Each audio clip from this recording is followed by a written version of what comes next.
Même si les hommes et les djinns s'unissaient pour produire quelque chose de semblable à ce Coran, ils ne sauraient produire rien de semblable, même s'ils se soutenaient les uns les autres.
C'est l'accord du Coran qui vient à chaque fois répondre à ses volontés.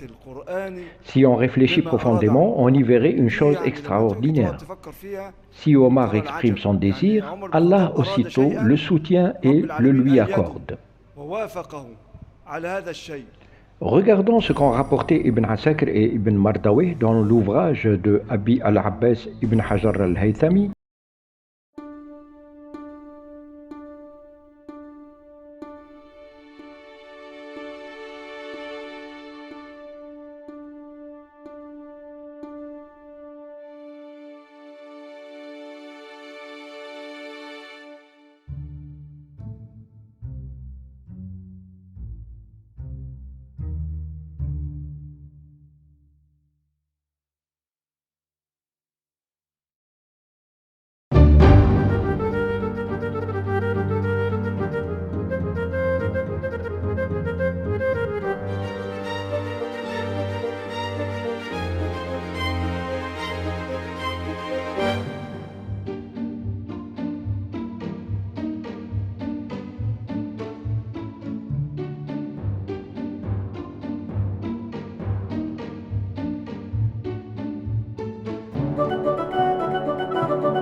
Chez toi le droit et le pervers. C'était avant la révélation du verset du voile.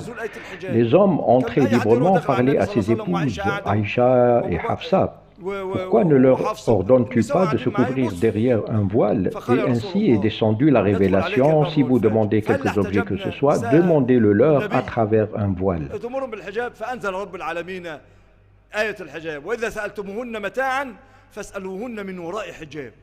Le cheikh Khamis répète les mêmes paroles.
Les épouses du prophète ont demandé une pension plus importante. Omar les a avertis, ou vous cessez votre harcèlement du prophète, ou bien Allah vous remplacera avec des femmes meilleures que vous. Une de ses épouses, qui se prénommait Salama, reprocha à Omar de s'immiscer dans les affaires intimes entre le prophète et ses femmes.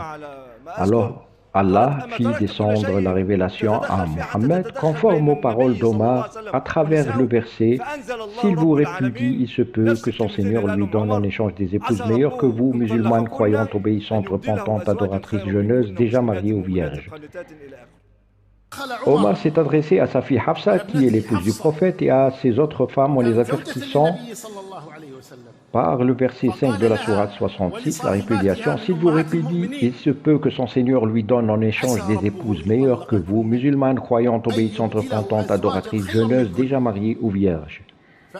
Et le verset fut révélé ainsi.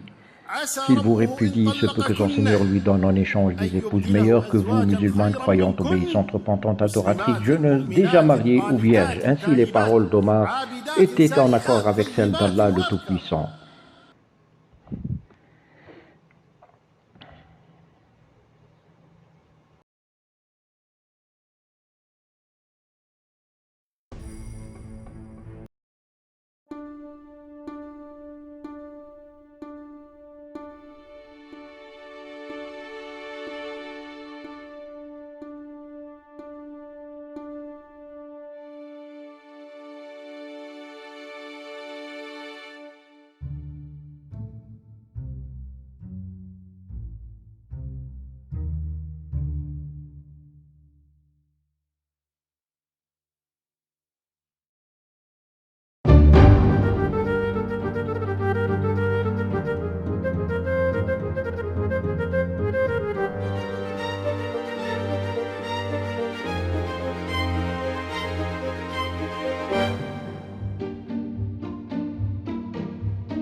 أيضا وافقه رب العالمين في رأيه في أسرى بدر. الرسول صلى الله عليه وسلم في غزوة بدر المسلمين قتلوا 70 من À la bataille de Badr, ils ont tué 70 combattants ennemis et fait 70 prisonniers. Le prophète a demandé l'avis d'Omar qui lui proposa de lui livrer un prisonnier dont il voulait couper la tête et de livrer Uqayl ibn al-Abbas à Ali, son cousin, pour qu'il lui coupe la tête aussi, et demanda qu'il fallait exécuter les 70 prisonniers. C'est ainsi que fut révélé le verset « Un prophète ne devrait pas faire de prisonniers avant d'avoir prévalu, mis hors de combat les mécréants sur terre. Vous voulez les biens d'ici-bas tandis qu'Allah veut l'au-delà. Allah est puissant et sage. »